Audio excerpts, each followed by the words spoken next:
Assalamu alaikum. Welcome, dear students, to our 8th lecture titled Paragraph Characteristics and Development.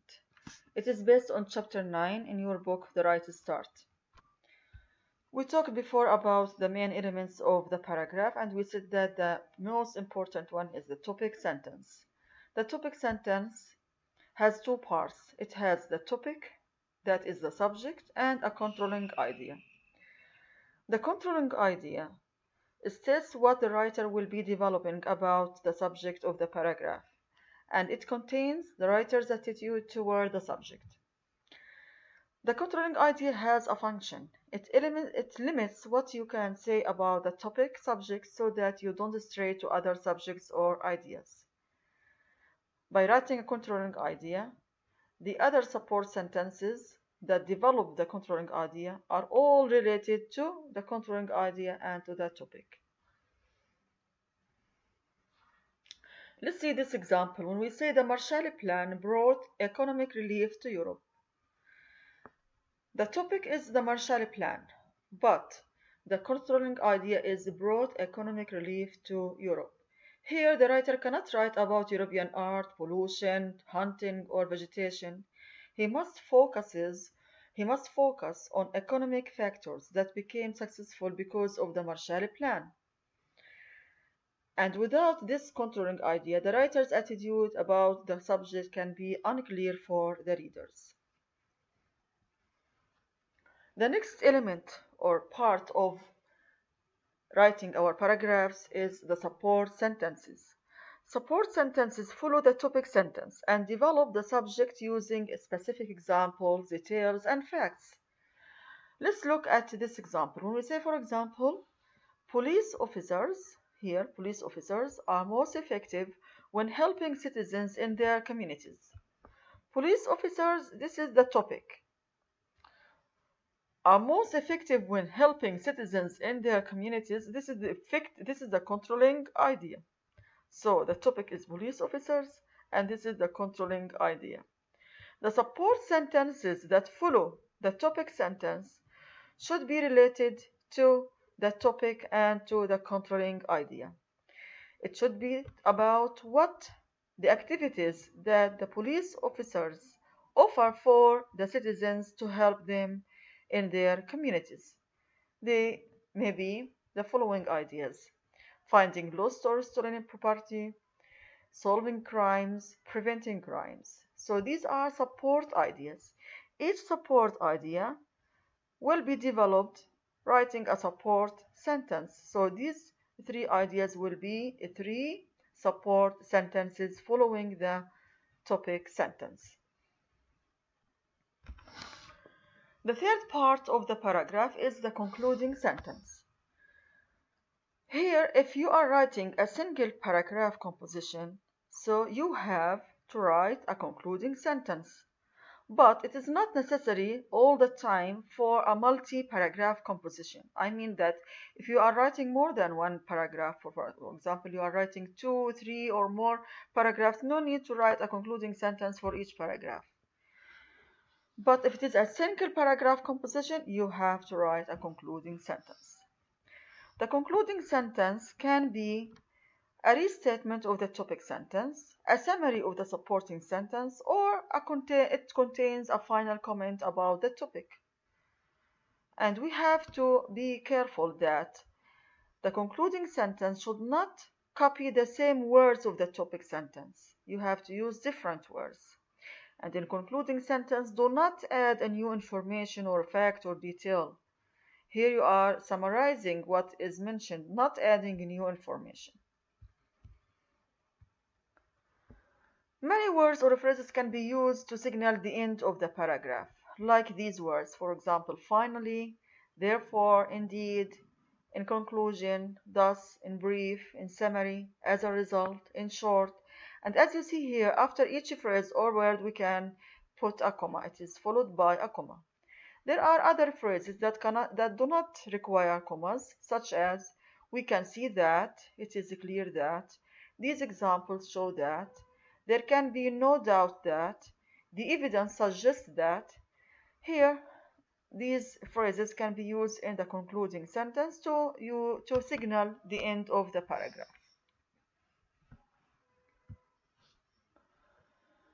Now let's talk about the paragraph characteristics. One of these characteristics is the unity.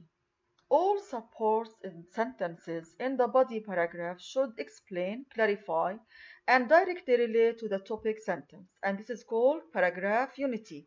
Here the prefix uni means what? Means one. So unity means that all the information in your body paragraph should act as what? As one unit, to help the reader understand what you are telling him or her about the subject. Number two, the second characteristic is coherence. Coherence should include the following. Number one, logical order of events. And here for logical order of events, we have to pay attention for time order, for space order, and for order of ideas according to the events. Number two, transition expressions. The use of expressions, the transition expressions like adverbial conjunctions, like coordinating conjunctions, like support conjunctions, like introductory words, as we mentioned before, to move from one sentence to another. Number three, key concept repetition. Key concept repetition means you can repeat the key words or the key concept to focus on some elements of the paragraph. But of course, do not overuse of this repetition. Substituting pronouns for nouns. Instead of repeating the nouns again and again and again, you can use pronouns for the nouns, but again, don't overuse pronouns. As you know, the overuse of pronouns leads to ambiguity. Number five, parallelism, and this was discussed in the previous lectures. These items, if you take care of them while writing paragraphs, you will achieve coherence. Now, let's talk about the steps of writing a paragraph. There are many steps for writing a paragraph. You do not write a paragraph just from one step. No, you have to follow certain steps. The first step is creating the working outline of a paragraph. The outline, as you see here, you can list the ideas, the major ideas that you like to appear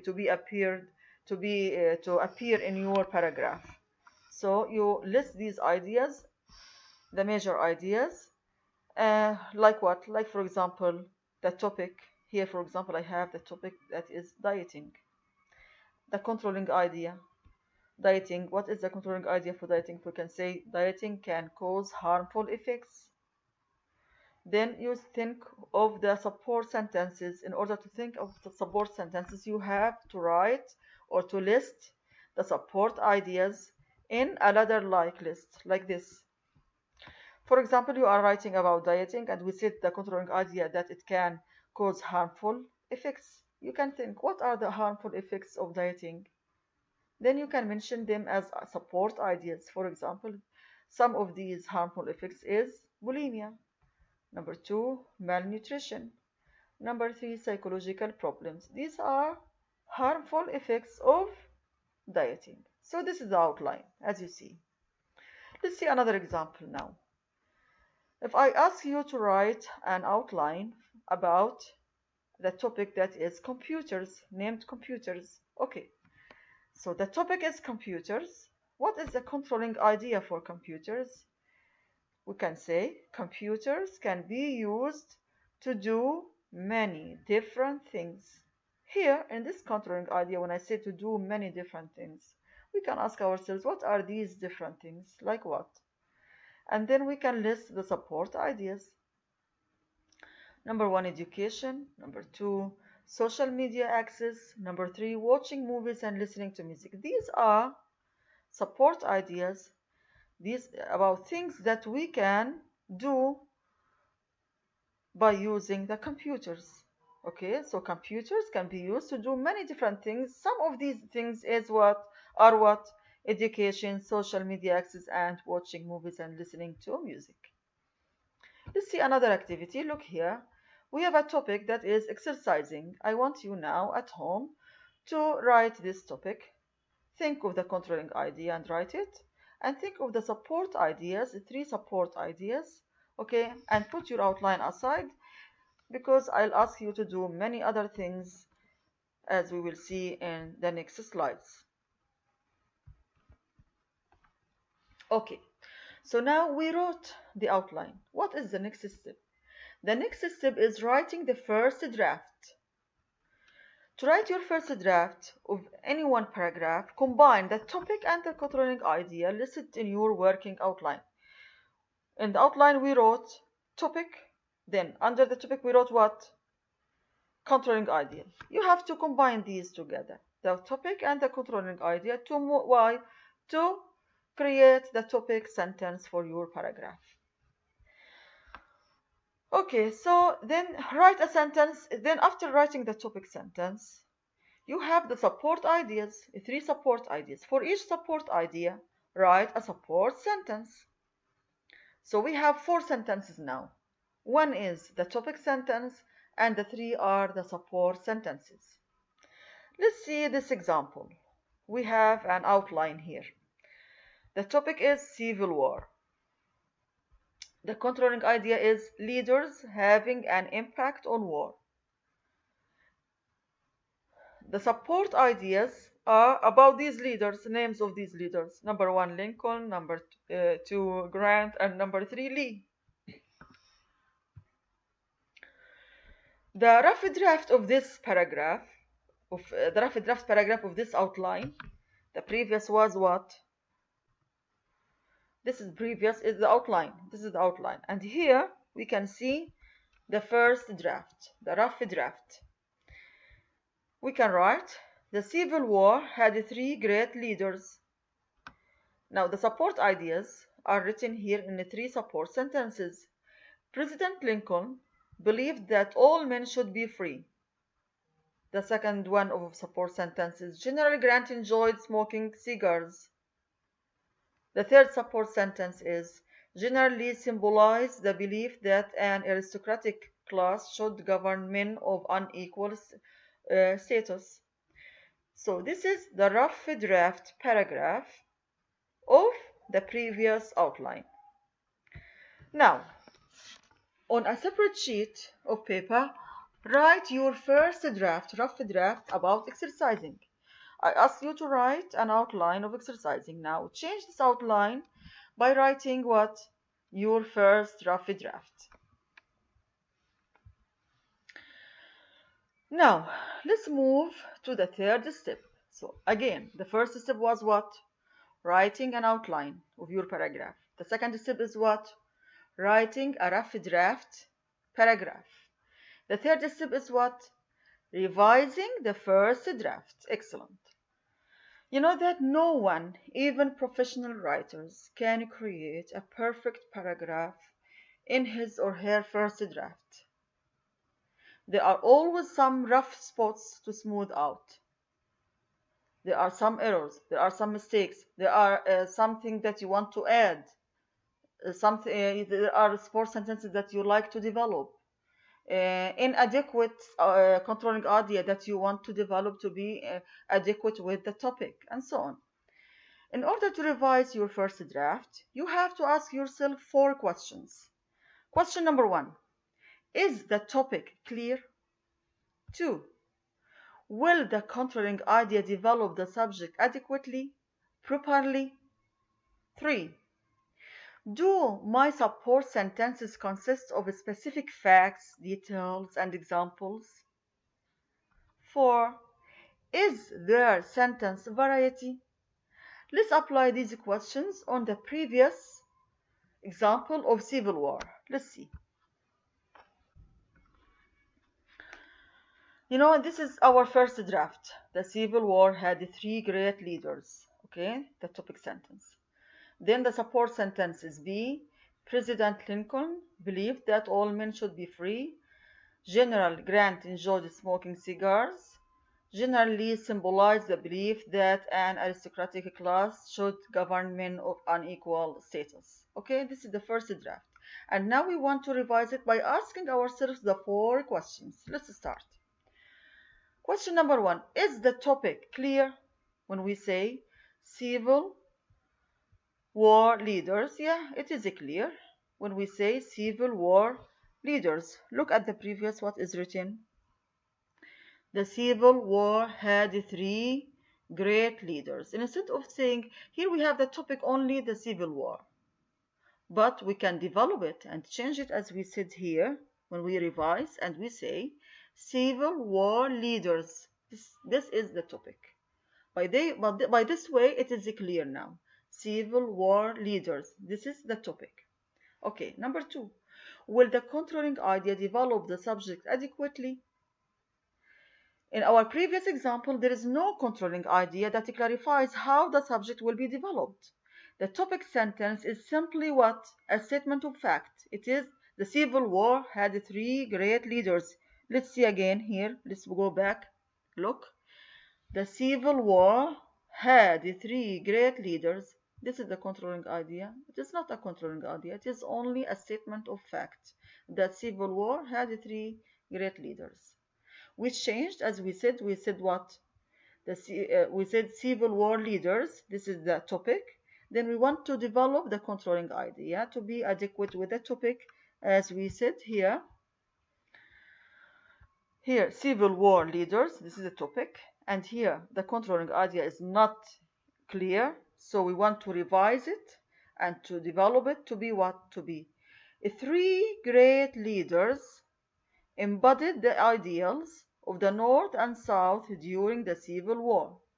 In this topic sentence, we developed both the topic and the controlling idea. Instead of saying Civil War leaders, we said what? Three great leaders. Okay? Three great leaders embodied the ideals of the North and South during the Civil War. Okay? Now, the controlling idea clarifies that it is the beliefs of the three leaders that will be discussed. By this way, the controlling idea is talking about what? About the beliefs of the leaders, of the three leaders. Three great leaders embodied the ideals of the North and South during the Civil War. Okay, if you look at this topic sentence, can you guess where is the topic and where is the controlling idea? Yes.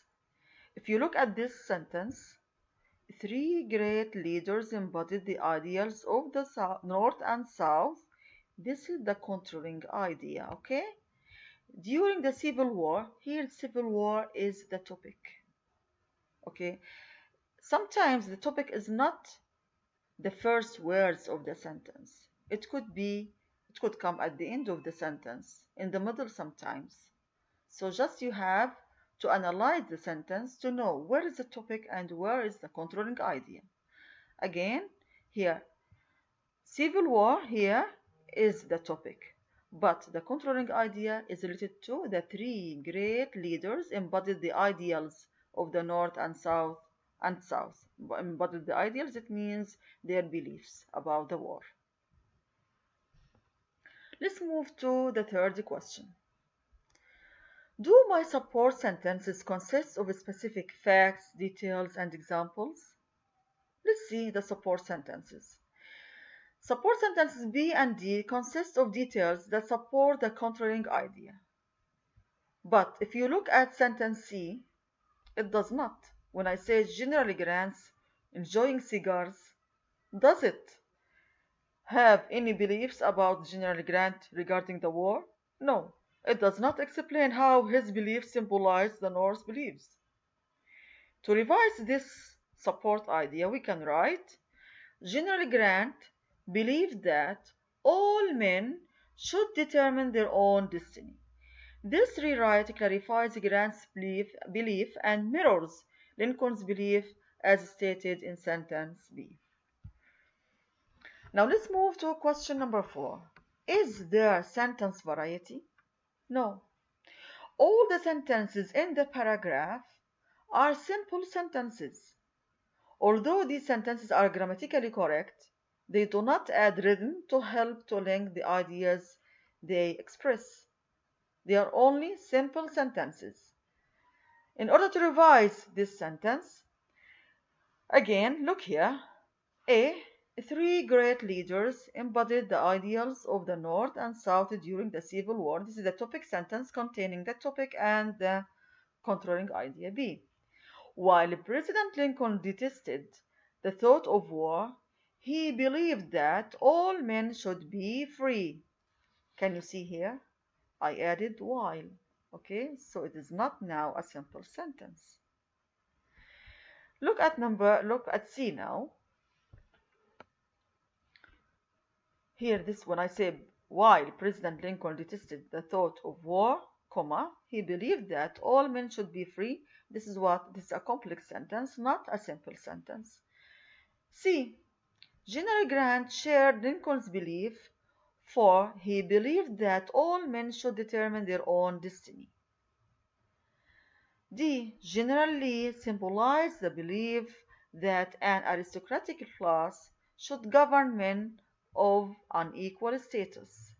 As you see here, we combine the sentences using that, and here we use what? Introductory words. These are introductory words followed by a comma.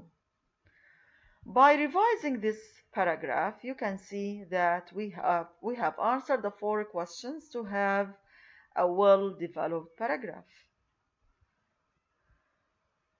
This is the final draft as I read before. In this revision, the information is presented more clearly and the rhythm moves the reading along smoothly and quickly. This is a sign of what? Of mature controlling writing. Now, what I want from you is, on a separate sheet of paper, revise the rough draft which I asked you to do before and write your topic here, exercising, controlling idea, support idea. You wrote the outline and you wrote your first draft. Now I want you to revise and to answer the four questions in order to write a well-developed paragraph. Now let's move to the final step that is called proofreading. This is number 4. Again, the first step is writing an outline. The second step is what? Writing your first draft. Excellent. And the third step is what? Revising your first draft. Well done. And the final step is proofreading. What do we mean by proofreading? Look here. After revising your rough draft into a final draft, there is still one last step you should accomplish before submitting your work. Before you submit your work to your teacher, you have to revise your draft. You should always take time to make sure that your work does not have errors. This is very important. That will detract from its presentation. It does not have errors. A great idea, one that professional writers use, is to have someone else read your finished writing. It is good if you have somebody else that reads your writing. Sometimes it is easier for someone else to see errors and inconsistencies than it is for the writer. Ultimately, the errors in your writing are your responsibility to find and correct. Typically, you should look for the following types of errors. So while proofreading, you are going to look for what? For the following errors. For sentence fragments, and this is discussed in chapter 2 in your books. For run-on sentences and comma-spliced sentences, as discussed in chapter 3 in your books. And also, you can use your computer's grammar check function. This helps you correct errors as you find them, but do not rely on it entirely. Spelling also, you have to pay attention to the spelling of words.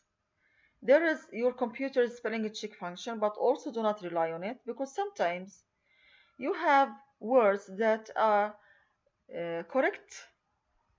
They are spelled correctly, but they have different meaning.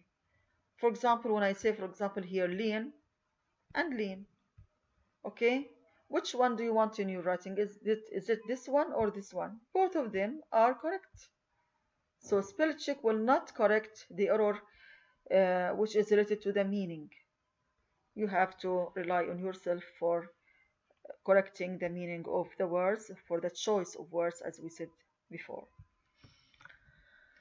Okay, now before ending, let's revise the steps of writing a paragraph. Number one, writing an outline. And we said in outline we write what? Topic sentence. Okay, and topic sentence contains the controlling idea. Here we write the topic and here we write the controlling idea. Then support sentences, and we said 1, 2, 3, but you can write more than 3. You can write 4, 5, 6, 7. It depends upon your paragraph, what you are writing about. And you can add also your concluding sentence if it is only one paragraph. But if it is multi-paragraph, as we said, it is not necessary to add for every paragraph a concluding sentence. And number two, writing the first draft. And number three, revising the first draft, the final draft, and then you have proof reading. We have here chapter assessment test. It is written in your book, page 158. Please do it as homework, and we will discuss it in our Zoom session. And thank you so much for listening. Stay safe and healthy. Goodbye for now.